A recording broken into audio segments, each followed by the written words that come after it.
Hello and welcome to our channel knowledge arc, जहां हम कोशिश करते हैं कि आपको सही जानकारी सही मार्गदर्शन के साथ मिले। इस सीरीज़ में हम करने वाले हैं इंफॉर्मेशन एंड कम्युनिकेशन टेक्नोलॉजी यानी कंप्यूटर के महत्वपूर्ण क्वेश्चंस जो विभिन्न एग्जाम्स में आ चुके हैं। तो चलिए शुरू करते हैं। विच device usage a hand held operating system, यानी कि इस क्वेश्चन को हिंदी में समझ लेते हैं। ऐसे कौन से हाथ में पकड़े जाने वाले डिवाइस हैं जिनके अंदर हैंड हेल्ड ऑपरेटिंग सिस्टम इस्तेमाल होता है। देखिए, हाथ में पकड़े जाने वाला ऑपरेटिंग सिस्टम किसके अंदर इस्तेमाल होगा? तो वो ऐसे ही किसी उसके अंदर इस्तेमाल होगा, ऐसे ही किसी डिवाइस के अंदर इस्तेमाल होगा जिसको हाथ में पकड़ा जा सके।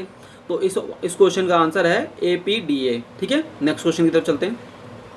To make the number pad act as an directional arrow we press, यानी कि हमारा जो नंबर पैड, देखिए कीबोर्ड के अंदर दो हिस्से होते हैं मेनली। एक जहाँ पर आपके अल्फ़ाबेट्स लिखे होते हैं, दूसरा हिस्सा होता है जहाँ पर आपके नंबर्स लिखे होते हैं, यानी कि न्यूमेरिक बटन जो होते हैं।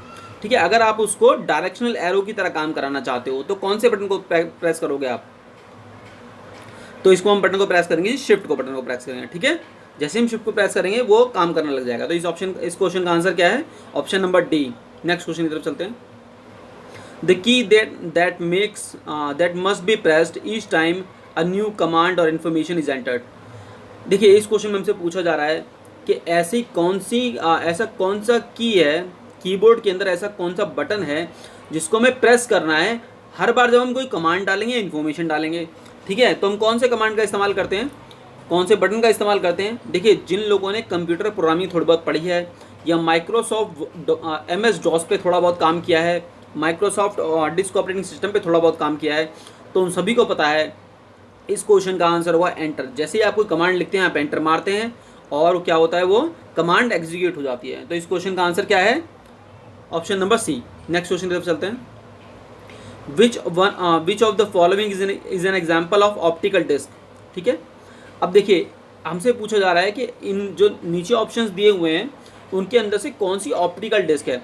ठीक है, अब ऑप्टिकल डिस्क क्या होती हैं? ऑप्टिकल डिस्क वो होती हैं जिसमें इसमें हाई इंटेंसिटी लेज़र के ज़रिए आपको इन्फॉर्मेशन स्टोर की जाती है। लाइट की फॉर्म में इन्फॉर्मेशन को स्टोर किया जाता है, लाइट की मदद से इन्फॉर्मेशन को स्टोर किया जाता है।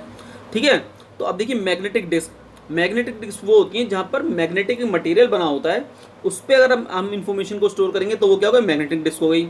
मेमोरी डिस्क कौन सी होती है? मेमोरी डिस्क वो होती है जिसमें या दो टाइप की हो सकती हैं, या तो मैग्नेटिक टाइप की हो सकती हैं या फिर सेमीकंडक्टर टाइप की हो सकती है, तो वो भी नहीं हो सकता। तो इसमें अंदर हमारा आंसर है डिजिटल वर्सटाइल डिस्क, जिसको शॉर्ट फॉर्म में हम क्या बोलते हैं? DVDs बोलते हैं। ठीक है, तो नेक्स्ट क्वेश्चन की तरफ चलते हैं। These provide expansion capabilities for computer system. अब किसकी मदद से हम कंप्यूटर की कैपेबिलिटी को बढ़ा सकते हैं? तो किसकी मदद से बढ़ा सकते हैं? इस क्वेश्चन का आंसर है बी, स्लॉट्स के अंदर हम बहुत सारी चीज़ें लगा सकते हैं, जैसे कि आपकी रैम बढ़ा सकते हैं, हमारे ग्राफिक कार्ड बढ़ा सकते हैं, तो उनको बोलते हैं स्लॉट्स। ठीक है, तो इस क्वेश्चन का आंसर है बी। नेक्स्ट क्वेश्चन की तरफ चलते हैं। The operating system called Unix is typically used for. तो जो हमारा यूनिक्स हमारा ऑपरेटिंग सिस्टम है वो टिपिकली किसके लिए इस्तेमाल होता है? वो इस्तेमाल होता है जी वेब सर्वर के लिए टिपिकली यूज होता है। ठीक है, तो इस क्वेश्चन का आंसर क्या है? Option number D. Next question चलते हैं। Which of the following is the largest unit of storage. ठीक है, अब लार्जेस्ट यूनिट ऑफ स्टोरेज के लिए आपको हायरार्की पता होनी चाहिए।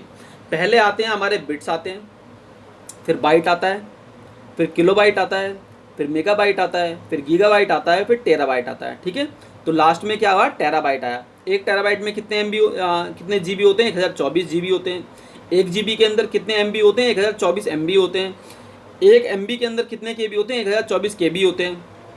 और एक KB के अंदर कितने एक किलोबाइट के अंदर कितने बाइट होंगे? 1024 बाइट होंगे। और एक बाइट के अंदर कितने बिट होते हैं? 8 बिट होते हैं। तो इस क्वेश्चन का आंसर हमारा क्या हुआ? Option number D, TB। ठीक है, a computer can not boot if it does not have the, यानी कि एक कंप्यूटर बूट नहीं हो पाएगा अगर उसके अंदर क्या नहीं होगा तो। ठीक है, तो पहले हम समझ लेते हैं बूट प्रोसेस होता क्या है।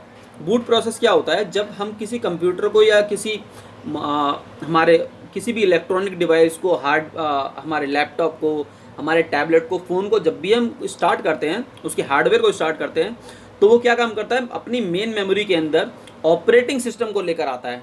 ठीक है, यानी कि आपकी हार्ड डिस्क में जो भी हमारी विंडो इंस्टॉल होती है, कोई भी ऑपरेटिंग सिस्टम इंस्टॉल होता है, उसका कुछ जो नेसेसरी पार्ट होता है उसको हम मेन मेमोरी पर लेकर आते हैं और वो एग्जीक्यूट होता है। उस प्रोसेस को बोलते हैं बूट प्रोसेस, यानी कि बूटिंग बोलते हैं।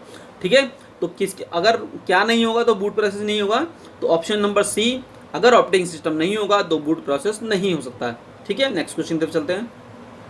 द डम टर्मिनल्स हैव टर्मिनल एंड, और हमें यहाँ दिखा है ब्लैंक स्पेस दिया हुआ है, तो हमें इसमें कुछ फिल करना है। ठीक है, अब देखिए दो तरह के टर्मिनल्स होते हैं, एक होता है डम टर्मिनल, एक होता है स्मार्ट टर्मिनल। स्मार्ट टर्मिनल वो होते हैं जिनके पास अपनी इंफॉर्मेशन को एग्जीक्यूट करने की, प्रोसेस करने की कैपेबिलिटीज़ होती है, यानी कि उनके अंदर प्रोसेस होता है, तो वो क्या हो गए, स्मार्ट टर्मिनल्स हो गए। डम टर्मिनल्स कौन से टर्मिनल्स होते हैं, जिसके अंदर वो क्या काम करते हैं, सिर्फ आपके डेटा को शो करने का काम करते हैं, उसके अंदर अपनी प्रोसेसिंग कैपेबिलिटी नहीं होती, उनको क्या बोलते हैं, डम टर्मिनल्स बोलते हैं। अब डम टर्मिनल्स मेनली दो चीज़ों से मिलकर बने होते हैं, एक तो हमारा मॉनिटर हो गया टर्मिनल जिसको कहा गया है, और दूसरा क्या हो गया, हमारा कीबोर्ड। उनके अलावा, इन दो के अलावा इसके अंदर और कोई चीज़ नहीं होती है, तो इस क्वेश्चन का आंसर हमारा क्या बन गया, ऑप्शन नंबर सी, कीबोर्ड। ठीक है, नेक्स्ट क्वेश्चन तरफ चलते हैं। The most website has a main page, the blank space दिया हुआ है, which acts as a doorway to retest लिखा हुआ है इसमें, ऑफ वेबसाइट पेजेस। अब देखिए इसमें क्या पूछा जा रहा है, बहुत सारी वेबसाइट के अंदर, सभी वेबसाइट के अंदर नॉर्मली एक मेन पेज दिया होता है, जिस पेज के माध्यम से आप किसी भी वेबसाइट में कहीं भी जा सकते हैं। ठीक है, तो उसको क्या बोलते हैं, आप सभी को इसका आंसर पता होगा। इस क्वेश्चन का आंसर है option number B, home page. Home page वो पेज होता है जहाँ पर हम जाते हैं और जहाँ से हम वेबसाइट के किसी भी एरिया को जा सकते हैं। ठीक है, so this is the end of our video. अगर आपने इस वीडियो के माध्यम से कुछ भी नया सीखा तो हमारे चैनल को लाइक कीजिए, सब्सक्राइब कीजिए हमारे चैनल को। Thank you, have a nice day.